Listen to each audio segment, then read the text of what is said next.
So if you're an endurance athlete over the age of 40 and your performance has been declining despite consistent training, your recovery is noticeably slower than it was 5 years ago, or your motivation feels flat in a way that's kind of hard to explain, or your body composition is shifting in the wrong direction even though your training hasn't changed, I want to talk to you about something that gets dismissed constantly in the Masters age group. Now, everyone tells you it's just aging, and I'm going to push back on that framing right now because while testosterone does decline with age, what most Masters athletes are actually dealing with is something more specific and more addressable. And conflating the two means missing the part that you can actually do something about. Hey, I'm Dr. Jason Barker. I'm a naturopathic doctor, two-time Ironman finisher, lifelong endurance athlete, and I've spent 20 years plus working with endurance athletes, many of them Masters athletes navigating exactly this same transition.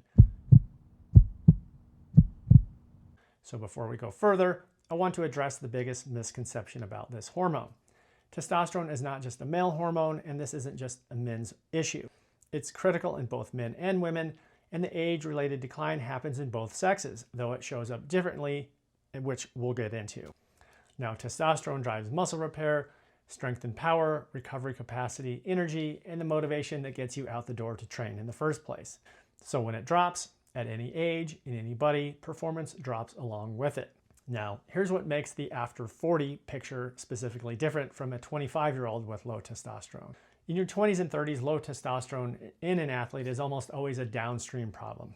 Overtraining, underfueling, poor sleep, chronic stress, etc.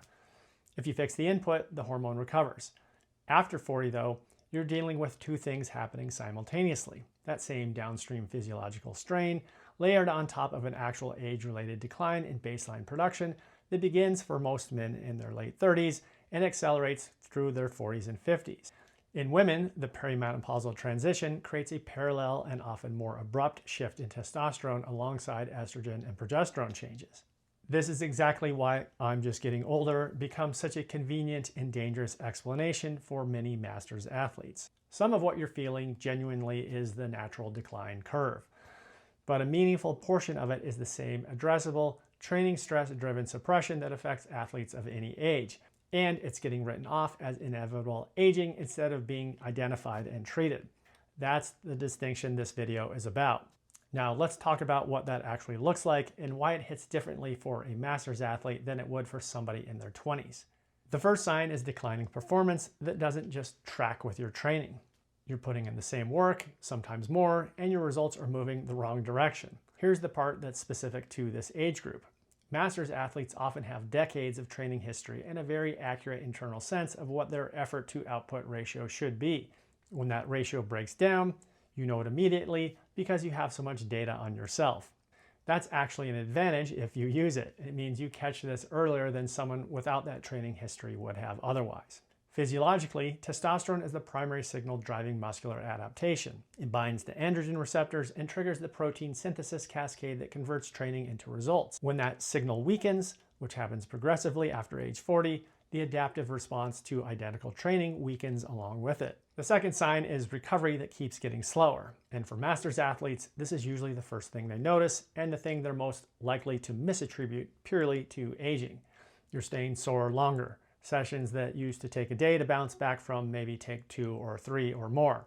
Here's what I want you to understand. Some slowdown in recovery with age is expected and totally normal, but a disproportionate decline where recovery is getting worse faster than your training volume would otherwise explain is a testosterone signal, not just another birthday. The third sign is body composition change, and this is the one that frustrates Masters athletes more than almost anything else. Loss of lean muscle mass, fat accumulating around the midsection, strength that's hard to maintain despite consistent training. After age 40, this gets compounded by sarcopenia. That's the natural age-related loss of muscle mass, which makes it even more tempting to write this whole thing off as unavoidable. But testosterone is a primary regulator of the muscle to fat balance, and addressing testosterone specifically can meaningfully change this trajectory, even though some baseline age-related change is very real. The fourth sign is low energy and flattened motivation. And for Masters athletes specifically, this often gets misread as burnout or losing passion for the sport after years of training, rather than recognized as a neurochemical shift. Testosterone influences dopamine signaling and drive directly. So when it drops, the internal engine that's used to power your training feels muted now. That's not you falling out of love with a sport, that's just physiology. And the fifth sign, and this is the one that matters most for this age group, is poor resilience to stress, which connects directly to the cortisol-testosterone relationship. Here's the mechanism that I think explains more masters athlete fatigue than anything else I cover in this series. Cortisol and testosterone compete for the same upstream precursor hormones in the adrenal hormone pathway. When cortisol is chronically elevated from training load, from work stress, from poor sleep, from the accumulated life stress that tends to be higher in your 40s and 50s than it was in your 20s, it suppresses testosterone production directly. Here's the part that's specific to aging athletes. Your cortisol to testosterone ratio was probably more forgiving at age 28 than it is now. Baseline testosterone production is already declining with age, so the same cortisol elevation that you could absorb without much consequence a decade or more ago now tips that ratio significantly further in the wrong direction. You have less hormonal buffer than you used to. The exact same training load and the exact same life stress that didn't really touch your hormones in your 20s and 30s can meaningfully suppress testosterone in your 40s and 50s. That's not you getting weaker, that's just the math of the system changing.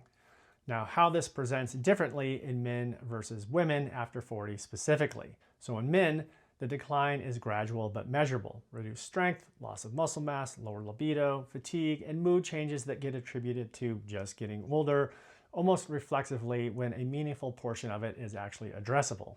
In women, the picture is more complex because it's happening alongside perimenopause and menopause. Testosterone, estrogen, and progesterone are all shifting simultaneously, and the testosterone piece specifically often gets completely overlooked because the conversation defaults entirely to just estrogen.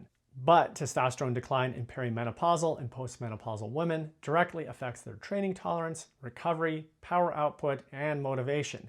And because female testosterone levels are naturally lower to begin with, even modest declines produce noticeable functional effects in them. This is an area that's dramatically understudied and underdiagnosed. Here's the point I want to land clearly for masters athletes specifically. I'm just getting older is doing a lot of work to explain away something that's often partially repairable. Yes, some decline is real and expected, but the portion of this that's driven by chronic stress, underfueling, poor sleep, and training load, layered on top of that natural decline, is addressable at any age, including yours. Treating the whole picture as an inevitable consequence of aging means leaving real, recoverable performance on the table. So what do you actually do about it? First, confirm whether testosterone is actually a factor. Symptoms alone aren't enough to act on, and this matters more for masters athletes because some symptom overlap with normal aging as expected. You need to measure total testosterone, free testosterone, and sex hormone binding globulin, which determines how much of your total testosterone is actually bioavailable to you.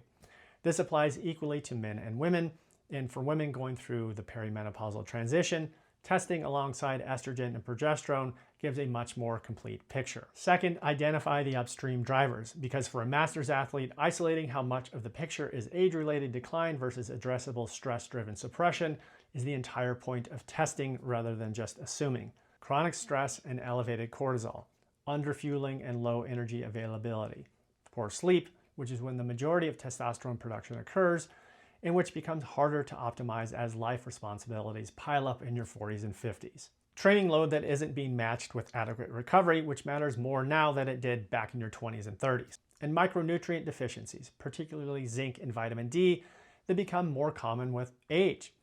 The goal isn't just to raise a number, it's to identify which portion of this is genuinely addressable, fix that part directly, and stop attributing fixable physiology to an inevitable aging narrative. If you're a masters endurance athlete dealing with declining performance, slower recovery, body composition shifting in the wrong direction, or motivation that's just gone kind of flat, don't accept that you're just getting older as the full explanation here. Some of it may very well be. A meaningful part of it often isn't. In the next video, we're getting into how to actually support testosterone naturally at this stage of life, what the evidence shows moves the needle for masters athletes specifically. Please hit the like and subscribe if this was helpful for you. I post science-backed content for athletes navigating training at every stage of life. And for individualized hormone testing and protocols built for masters athletes specifically, visit naturalathleteclinic.com. I'm Dr. Jason Barker. Thanks for watching, and I'll see you in the next one.